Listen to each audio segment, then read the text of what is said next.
we are, 11 o'clock Friday. Been on the phone messaging people all morning trying to get a flex plate and have had no luck to lock anything in yet. So been speaking with Skinny up at TKM. He was speaking with a guy that they normally use.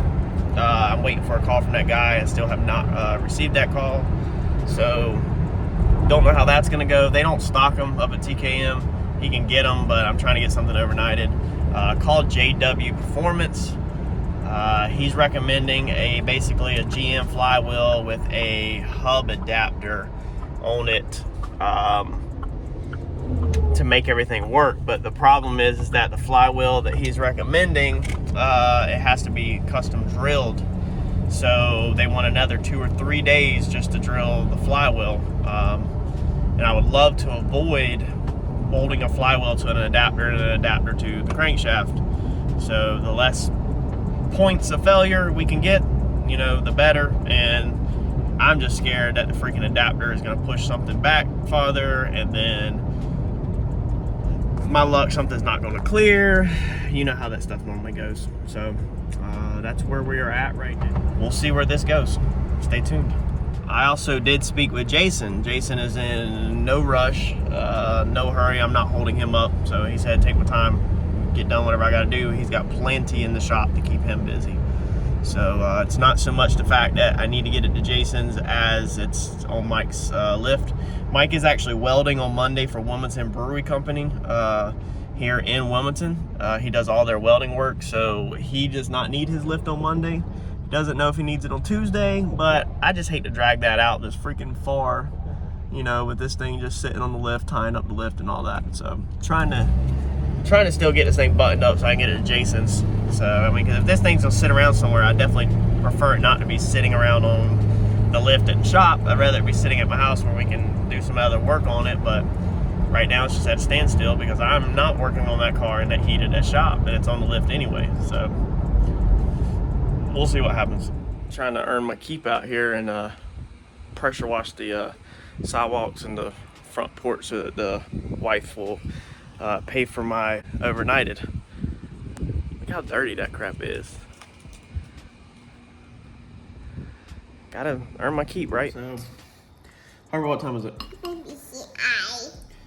It is 6:50, and we just got the invoice paid for the torque converter.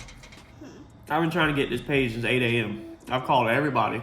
ATI, nothing. TCI, nothing. All the other crap that comes up when you Google Coyote flex plate, nothing. Either not in stock, Coyote direct, he don't have any. They either don't have it in stock or they don't make it. Call JW. They want to use an adapter and they want to use another flex plate, and then you can't bite the spoon. And then they want to drill it. They want me to pay them $75 to drill a different flex plate to fit my converter. So buy the adapter, buy the flex plate, and then pay them $75 to drill a different flex plate to fit mine. I didn't like that. That didn't rub me right. I ended up getting it from another company. Harper, don't do that. Give it here. Another company at TKM recommended and got me in contact with. I'll give you their name as soon as the parts come in because I can't remember right now. I honestly think it's like JP Tuning. I really feel like that's it. But I'll confirm the name when it comes in. So $209. He has very good price. $209.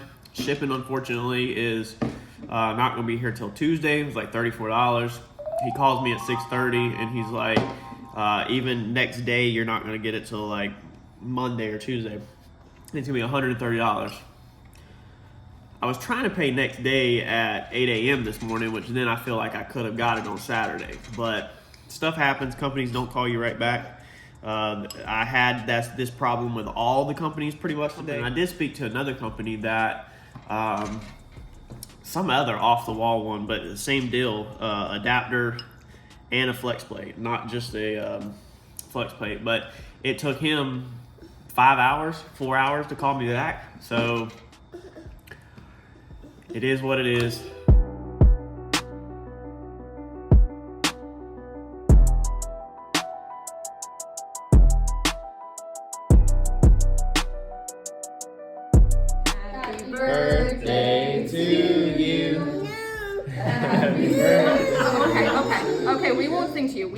to you. She gets a Sweet girl. You earned her day, Mom. You want your cake? Here, you have your cake.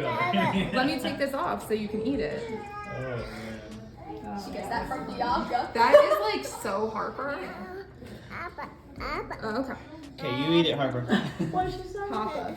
That's how she says her name. Yay! Yay! Food makes you happy. That's the sugar rush.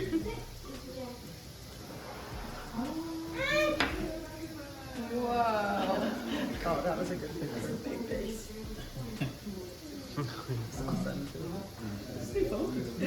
Actually. All right, welcome back to the channel. So it is Saturday afternoon.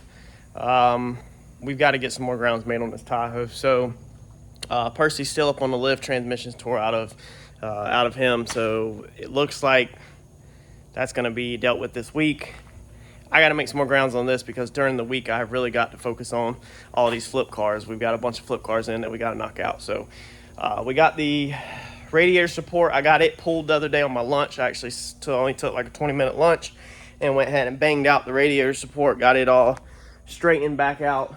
So we have all of these bars pulled back out like they're supposed to be. They're all nice and straight. You can see right there. So all of our tops they look good right now. If they need to be tweaked up some, you know, we could do that with pliers or whatever to get them perfect. I mean, you can literally just bend these things with your hands. So I got that side all skimmed out the other day, as you've seen, with body filler. So this side is pretty much done, but I need to wrap up this other side over here. So I'm gonna finish out this dent, finish out the top corner up there tonight, and get both fenders in primer.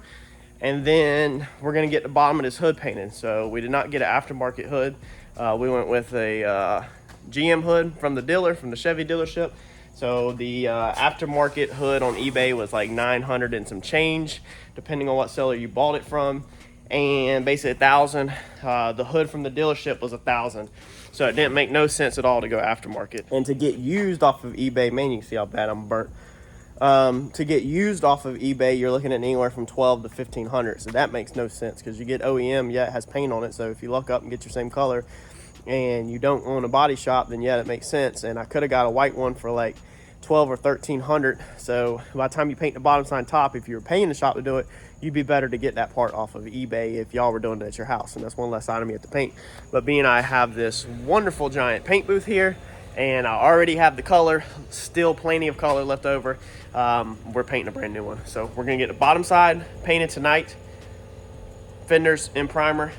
That way we can install the hood on it, bag the whole vehicle, because we have to paint the fenders on the car anyway, because we have went over in the past videos of how much is involved in putting the fenders on. And then we're gonna paint both fenders and the hood together on the vehicle. Then we'll have a front bumper. We gotta do some plastic repair on it that we have went over in other videos, and the mirror caps. I think that's gonna be it. So we're gonna try to wrap this thing up because the wife needs a vehicle drive, stop driving my Duramax. Let's get this thing off the lift.